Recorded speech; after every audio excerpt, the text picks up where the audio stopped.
Welcome to Wavemakers, the podcast where we dive into the stories of bold thinkers, trailblazers, and innovators who are making waves in their communities, industries, and beyond.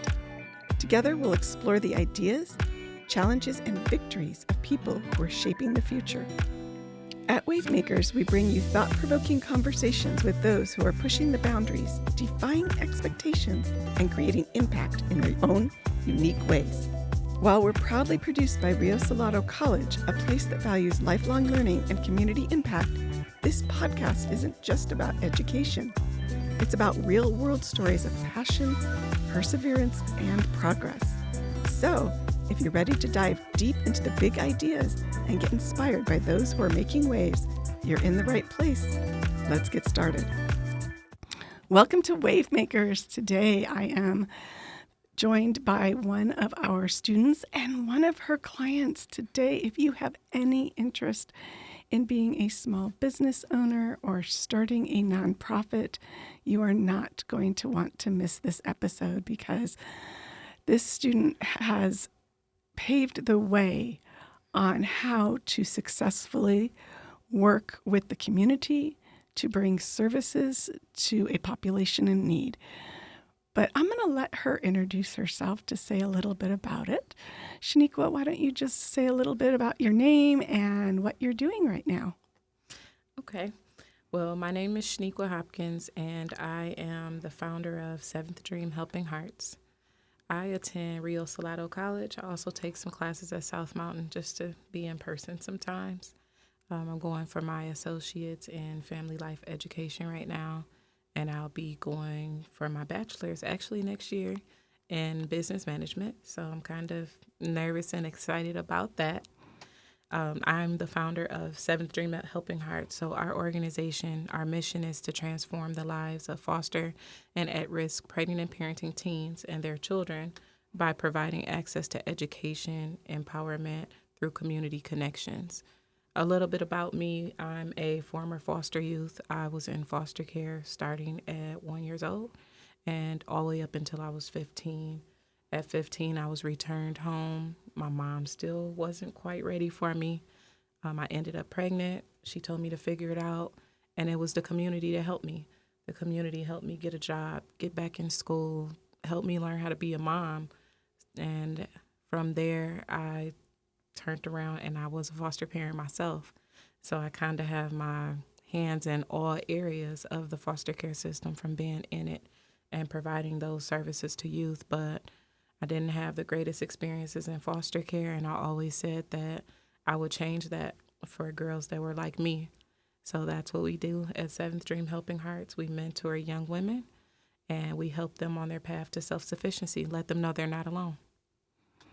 Thank you for sharing that incredible story. And I know you've brought someone with you who you get to work with on a regular basis. Sharara, how did you guys meet? How did you find out about Shaniqua and her organization? Well, we met on Facebook. I was kind of struggling with trying to be a parent and just trying to figure out my way. And I seen this group on Facebook, and I was nervous to text her, but I did it. I faced my fear, and I text her, and it's been awesome ever since. That's how we kind of met. It was fun on Facebook. Shaniqua, tell me a little bit about what launched Seventh Hearts. Well, honestly, one day I was just sitting at home. I was sitting at home and I was like, I've been wanting to do the same thing all my life. I know growing up, you're always like, hey, I want to be a ballerina, and then you want to be a nurse, and then you want to be a doctor. That was never the case for me. It was always the same thing. It was wanting to provide those services. So one day I was just thinking that it's never going to happen until I start. And I started with, how do you write a business plan? That was pretty much it. Like I said, I was a foster parent. My first placement was a teen parent. She was 1 year younger than me, 2 kids. That was the first start. But ever since then, I've always helped people. And I said, why not do it for a living? Like, why not just go head in what I've always been doing? But I didn't know how to do it either. So I enrolled in school. That's what got me to go back to college. And that was when? September 22. I think I started my first class in January of 23, and I started at South Mountain. Wow. What was it like to start a business, start school, and you have a family of your own? So first, I'm a mom of 7. And those are 7 of my own children. I don't have any foster children any longer. They're all my own children.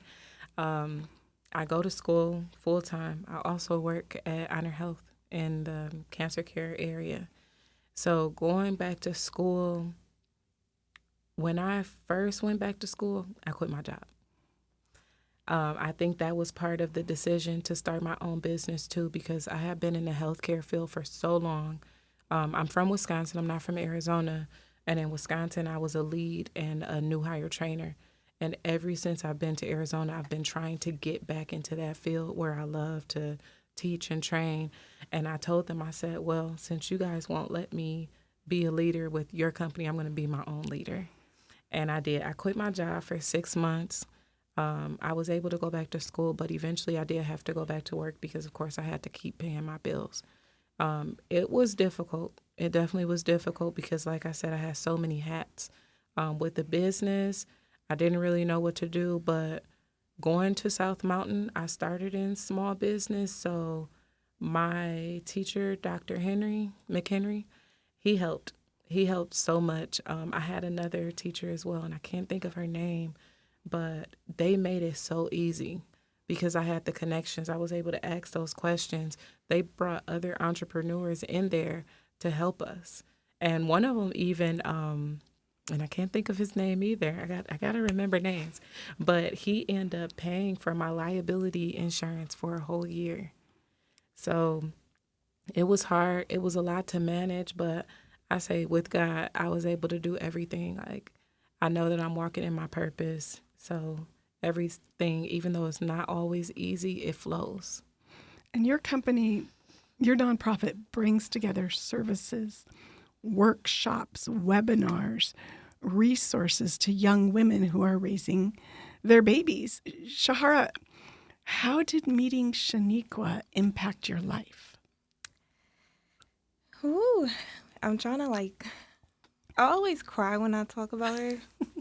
We've had tears in here before. It's okay. Always, because I feel like she impacted my life in such a positive way. I am forever grateful for her because I feel like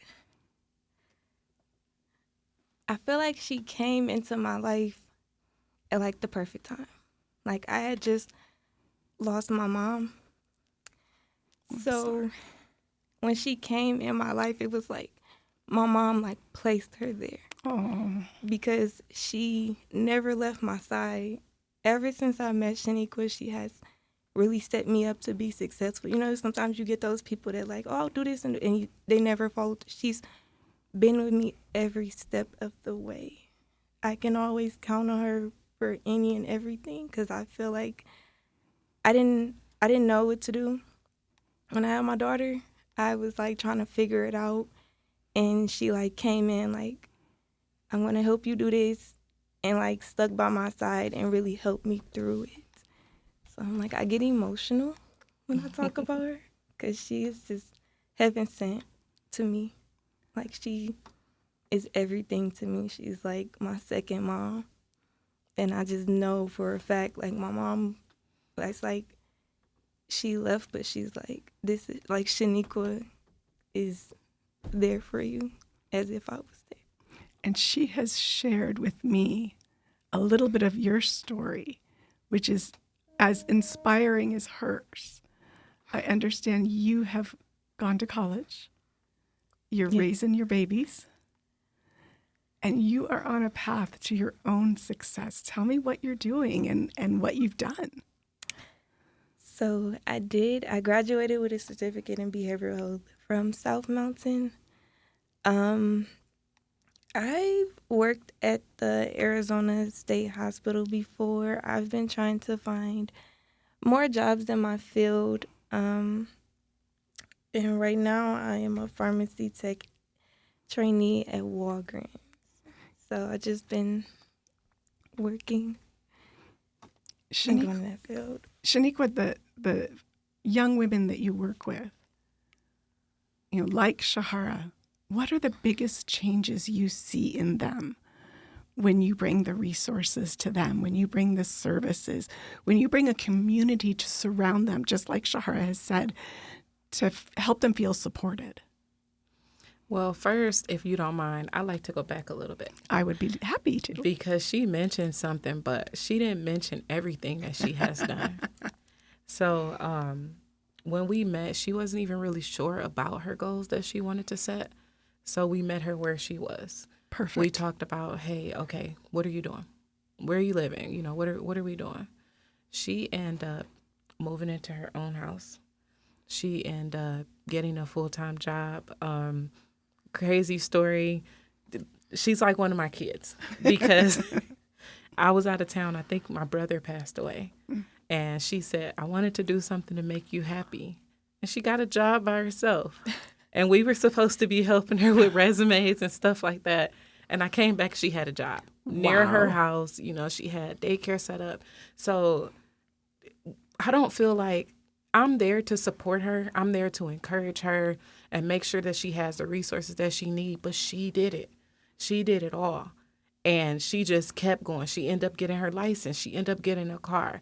I help her along the way, but it's her who's doing it. She might have just needed that helping heart behind her, but she did everything.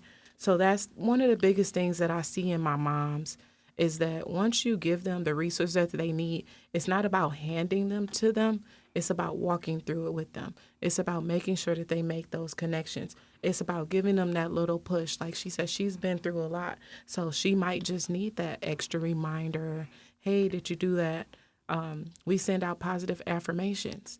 You never know how much that means to somebody. So many times that she woke up and she'll say, I needed that today. So the biggest thing I see that with the support system behind them, they don't fail. And I haven't seen her fail yet. Even when she called me and say, hey, you got a second? And we talked through it. And at the end of the day, I might have helped, but I feel like she figures it out on her own.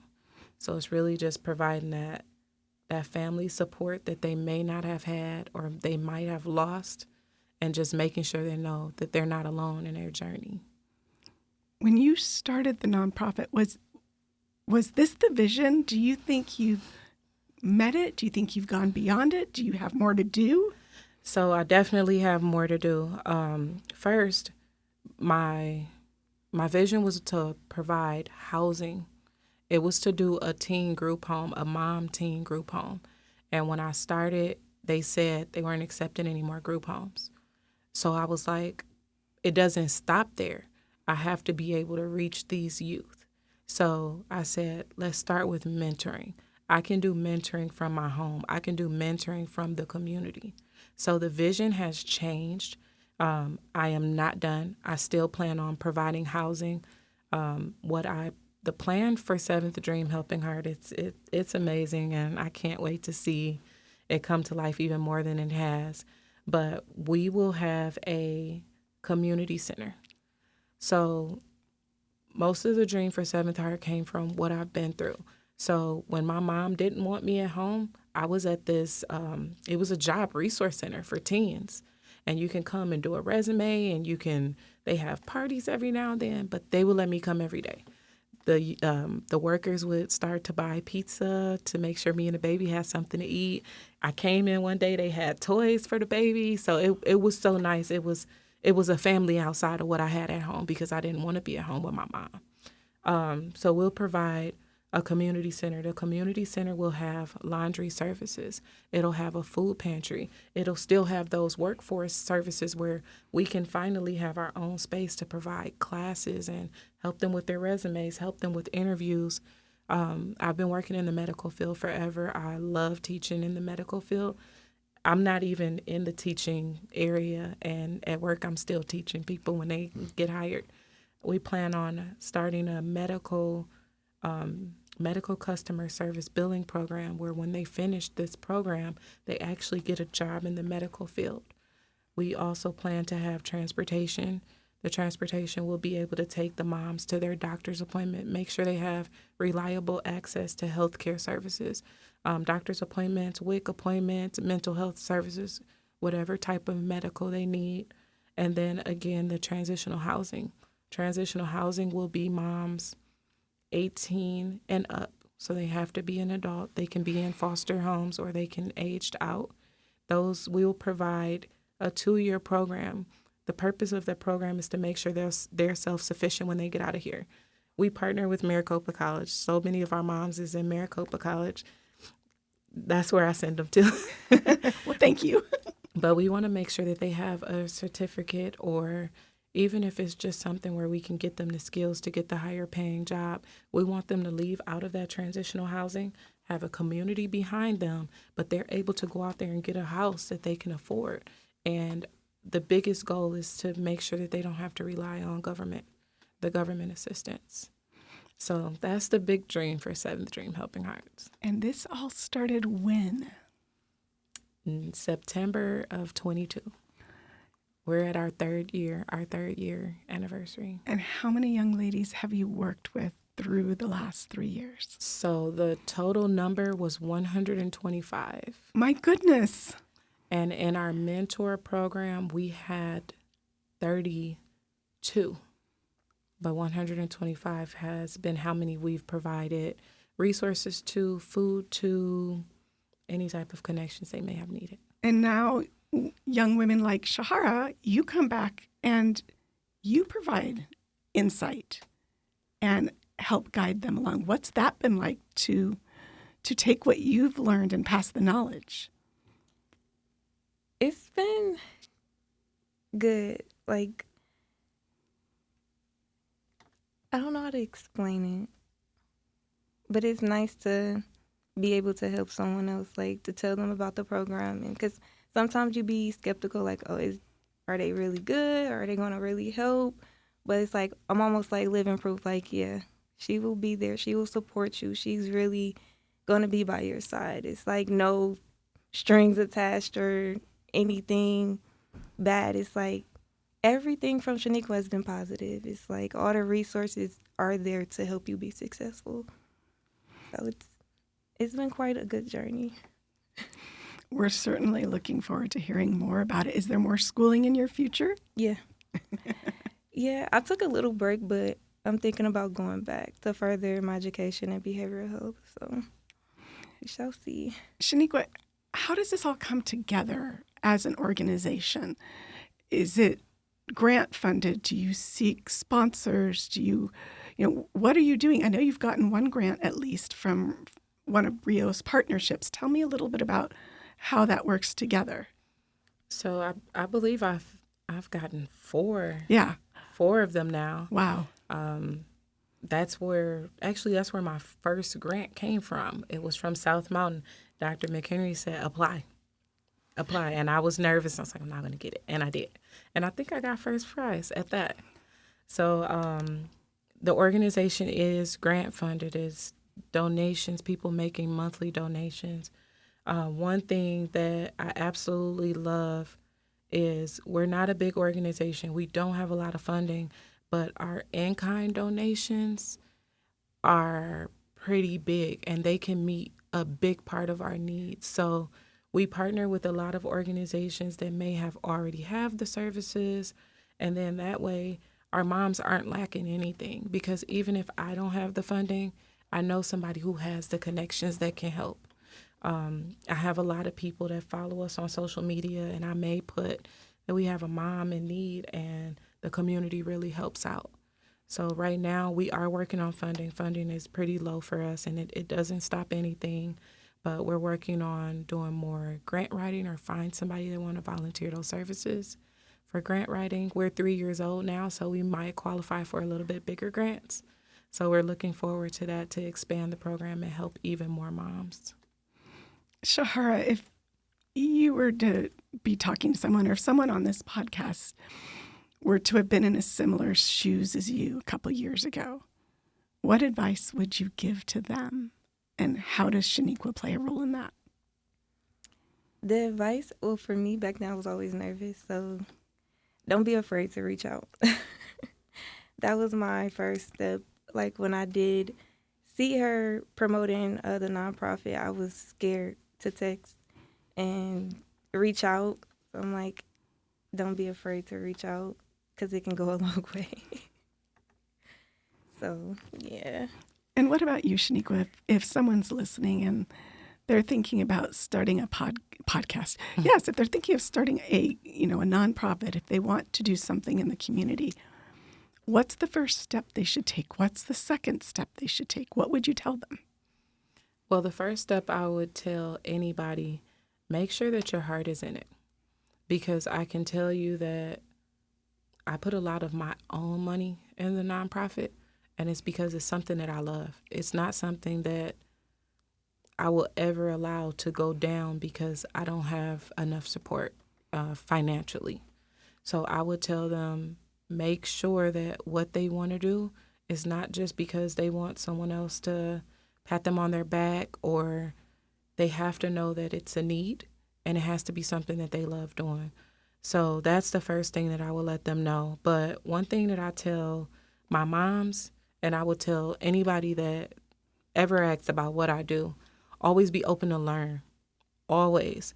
I'm always going to trainings. I'm always going to networking events. I'm always looking at other people's websites to see what services they offer and go meet with them, because that's how you really learn the business.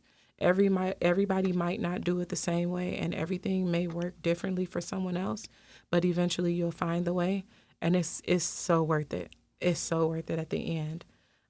Always be open to those connections, and you'll know which connections you stick with. You'll know it.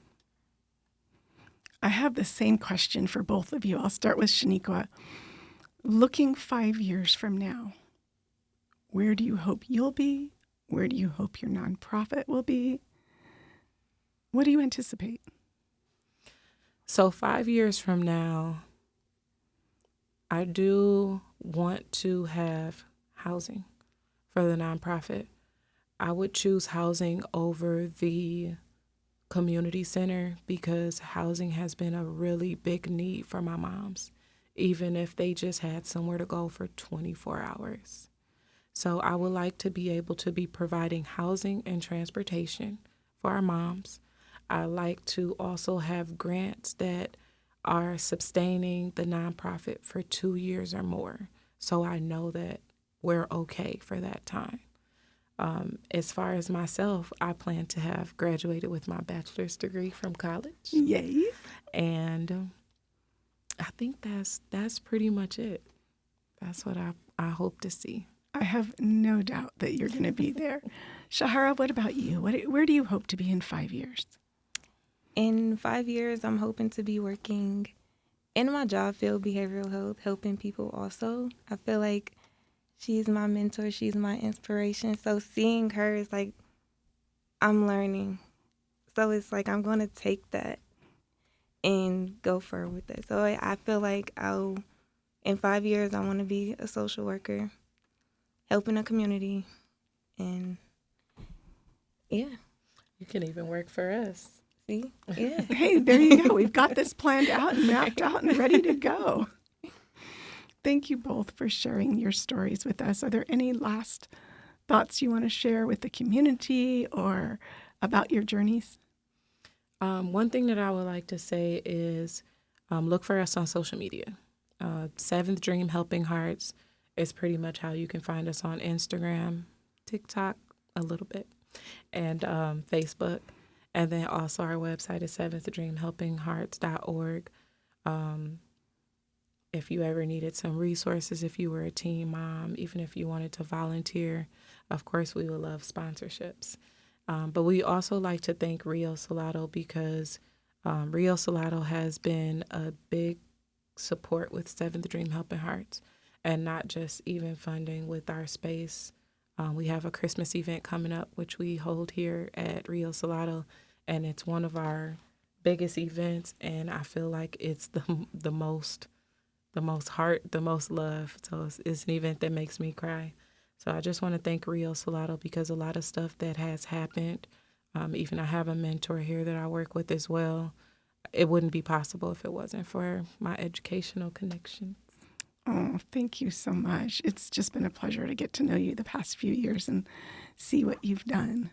And I look forward to getting to hear from you a little bit more, Sharara, as the future unfolds. I'm going to keep in touch, I promise. I'd like to thank everybody for listening to Wavemakers. We will have information about Shaniqua in the podcast notes. Please come again and listen to be inspired and to engage in the community. Until then, take care.